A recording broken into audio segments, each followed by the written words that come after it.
हेर्न सक्नुहुन्छ यो चाहिँ त्रिभुवन इन्टरनेसनल एयरपोर्ट हो।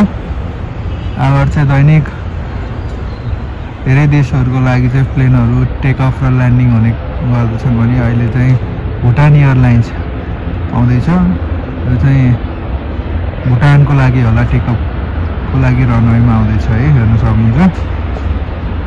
एकदम सबैभन्दा डेन्जर एयरपोर्ट पनि छ भुटानमा चाहिँ। यो चाहिँ काठमाडौँको त्रिभुवन इन्टरनेसनल एयरपोर्ट हो। यहाँ चाहिँ चराहरू धपाउनको लागि गाडीहरू पनि एकदम तयारमा बसिरहेका छन्। चराहरू पनि एकदम धेरै मात्रामा छन्। भुटान एयरलाइन्स चाहिँ आउँदैछ। हाम्रो चाहिँ काठमाडौँबाट देखिने हिमालहरू हेर्न सक्नुहुन्छ, यस्तो दामी देखिन्छ है। यो पुरा त्यहाँसम्म छ। अहिले चाहिँ त्यो नभएर मौसम चाहिँ नखोलेर है भुटान एयरलाइन्स चाहिँ आउँदैछ। हेर्नु, सबैजनाले चाहिँ हाम्रो युट्युब च्यानललाई चाहिँ सब्सक्राइब गरिदिनु होला है साथीहरू।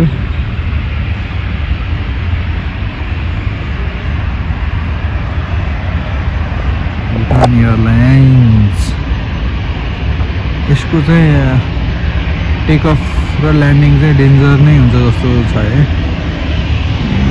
कियारहरूले हिमालको मुनिबाट हेर्न सक्नुहुन्छ है। भुटान एयरलाइन्स डेन्जर हो कि यस्तो डेन्जर कुद्छ यो। A5RGG हो यो चाहिँ।